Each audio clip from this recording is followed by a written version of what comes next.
Waco. Zach Barnett, footballscoop.com, joins us, 365 Sports. Paul Catalina, Craig Smoke, David Smoke. And Zach, thanks for your time. I saw a note you had up about one-score games that I thought was interesting. The SEC, I think there was a pretty good chunk, maybe one every 4 or 3.5 games. And the Big 12, about one every, 1.5 games or so? Is that correct? It's a one-score game? Yeah, it was yesterday afternoon, and I was writing about Steve Sarkisian and the Texas red zone offense, and this was day 3 of straight SEC propaganda, and I recalled, I believe it was Kirby Smart talking about how the SEC plays more one-score games than anybody else, and I was going to write, that's important, because you can't get 3 or 0 in a one-score game, you need 7. And I was like, I should probably look into that and just add some numbers. So then I got out my pen and paper and did some math, and I was like, wait a minute, that doesn't seem like that much. So let's see where the Longhorns are coming from. And to no one's surprise, the Big 12 plays in a bunch of close competitive games.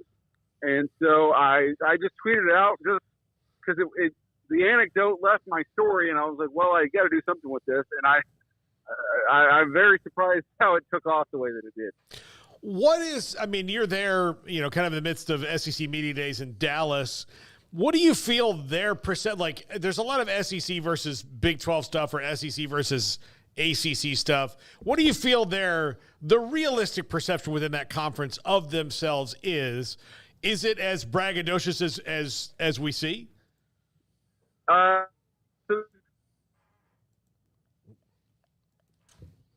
Being in the belly of the beast for 4 straight days, it's like the world barely exists outside of the SEC. They acknowledge the Big Ten a little bit. They acknowledge the ACC just because of the lawsuits going on and everything that happened with Florida State last season. But with the great help of ESPN, they try their best to make it seem like college football begins and ends with the SEC. Zach, one of the topics we talked about at the start of the show was the expanded rosters and all the discussion going on as far as, limitations or lack thereof. 105, I think, members of the roster is what the SEC was talking about implementing moving forward. What are your thoughts on that, the upside, the downside, and what kind of a trickle-down effect is there any if that's the new reality of rosters and how they're put together? Yeah, to be completely honest with you, there was no talk of that, at least in the rooms that I was in, among SEC head coaches. And I saw Ross Dellinger wrote a story about it, but I have not had time to read it. So you guys might have more insight into this. So it's a 105-player hard limit, but all 105 players can be on scholarship. Is that right? I believe that's the general case, yeah. So the previous limit was 120, and most teams ended up around 110. So going from 110 to 105, I don't believe will be that big of a deal. But going from the real number that mattered was 85 to 105, and now we've also eliminated the 25-man signing cap. So you can bring in 105 new players every single year if you want to moving forward, and I'm sure Deion Sanders will try. Yeah. So I really am trying to get to the bottom, and I'm going to try and do some reporting on this after, start next week after I get off my SEC detox about how and why this came about, because all these guys are going to be on the payroll, and so you've increased your payroll from 85 to 105 and therefore decreased how much each guy's going to get. And I'm going to be interested to see if coaches feel the need to fill out all 105 scholarship opportunities. Zach, you're not supposed to have any kind of a different view of what the government or the SEC is supposed to tell you. I get a little sarcasm from you. Yeah. So many guys in the media grew up on the SEC, and I enjoyed getting to know those guys, and I like them, and I enjoyed my experience there. But I've considered, if I have to affiliate myself, as a national writer, but with one conference, I was raised on the Big 12, so I'm not dyed in the wool, and I come still as an outsider's perspective, and so to be in the belly of the beast, but also poke a stick at the belly of the beast, I enjoy it at least. Zach Barnett, footballscoop.com, with us on 365 Sports. Zach, you went in depth on Mike Leach and his College Football Hall of Fame candidacy recently. It's right, right in the top of your site today, and he's right there. The 3-0 start, and he passed away after that 3-0 start, he'd be in the College Football Hall of Fame. And there's that fraction of a percentage, but they're not moving off their criteria. Do you think that they might maybe one day do a contributors to the game thing, much like the NFL does, so that they can kind of rope in some of the people who, for stranger circumstances are not in there but deserve to be? Yeah, so I would encourage everyone to go read my story, because there's a whole lot of nuance to the situation that we can't accurately or effectively convey over the radio. But I'll do my best here to say, to answer your question, no, I don't. There is an outstanding contribution to amateur football, or American. They call it the OCAF. And I asked that question, and I believe the answer is no. I believe the Leach camp and the Leach supporters, the Leach family would view that as an insult and wouldn't accept it, and rightfully so. I mean, as you said, if he won 3 more games, he'd be on his way into the College Football Hall of Fame. Having said that, the current criteria would keep him out of that, and so the current EMFF leadership from the board of directors, this group took over about 20 years ago, and from the Hall's founding, it was not very well run.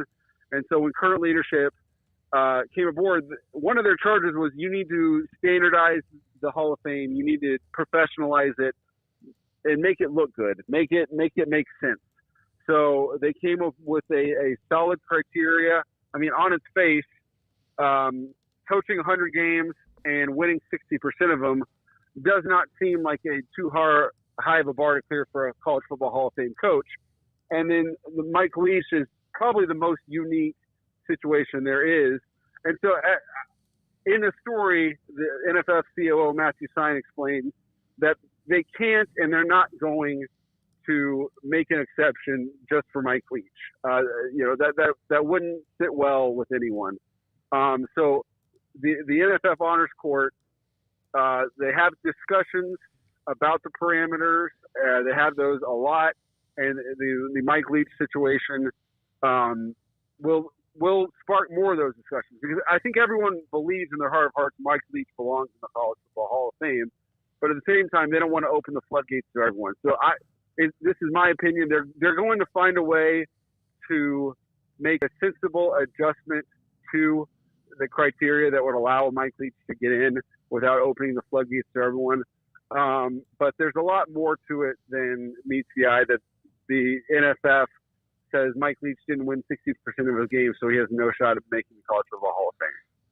Zach, what was something that stood out to you, whether it be a coach's podium session or breakout interviews or just the certain swagger or lack thereof of a certain team? What is the actual kind of football take you have after leaving media days? I think I'm by no means an expert on this team, so don't ask me to elaborate too much. But a lot of football people that I respect think South Carolina is going to be better than most people think they are. Okay. Wow. Okay. I mean, they're picked towards the bottom, so that would definitely be beating expectations. To win more than people don't expect them to win. So yeah, they would be beating expectations. I don't remember exactly, but didn't they finish pretty strong? Didn't Beamer and them have a decent run at the end that kind of looked like a pretty good football team? Yeah, they started 2-6 and finished 5-7, I believe, but it was a different team. A different team finished the year than the one that started it. Okay. All right. So back to, you mentioned Sarkisian, Texas, and the red zone. They were phenomenal last year. They were the best team in the Big 12. They had a couple of escapes. No question, TCU, Houston, obviously Kansas State inside their 5. But they were really good. And then, of course, what they did, even that game with Washington, who knows, almost had a chance to come back. But their offense was explosive. But yet you wrote something about their red zone issues.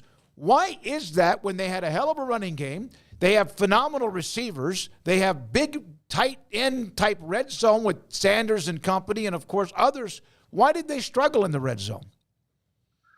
That's a great question, and I don't think even Sark has a definitive answer why. I think if you have to point to one thing, it was the offensive line was not as dominant as they would have liked it to be.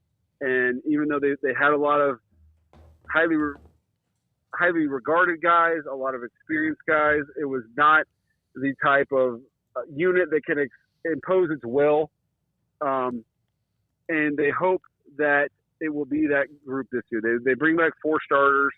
They have 5 guys with real starting experience up front and depth that they feel really good about. So if the offensive line can be what it is capable of being, then I think their red zone their red zone struggles will go away. But yeah, you said it. They had 3 wide receivers, a tight end, and 2 running backs drafted, and their quarterback's going to be drafted next year as well. So you would think it would just be a pick your poison type situation. But I think the offensive line. I also think play calling down there was not great. I talked a lot about the Oklahoma game and how they came up empty one time and play calling. Sark points the finger at himself right there. Play calling was not as good as it could have been. But they're going to have to be better to live up to the hype. You also wrote about Billy Napier and his confidence. Should he be confident? I think confidence is great given the alternative. They play 8. They're going to play 8 teams that are probably going to start the year in the top 20, including not 1, not 2, but 3 in-state teams that have the ability to beat them in Florida State, Miami, and UCF. Their biggest conference rival, Georgia, is the preseason national championship pick. So why not be confident? They also have to play Texas and Ole Miss. But he clearly did his research. They bring back 41,000 snaps from last year. Graham Mertz, the Wisconsin transfer quarterback, is highly experienced. So they have the ability to be better. And really, if they go from 5 wins to 7, everyone's going to say it's a good year. If they go from 5 to 8, they might very well be in the college football playoff. Wow. Okay. There we go. Zach, thank you very much for your time, buddy. Good stuff as always. Thank you. Thank you all for having me. Zach Barnett, footballscoop.com with us on 365 Sports. He didn't hold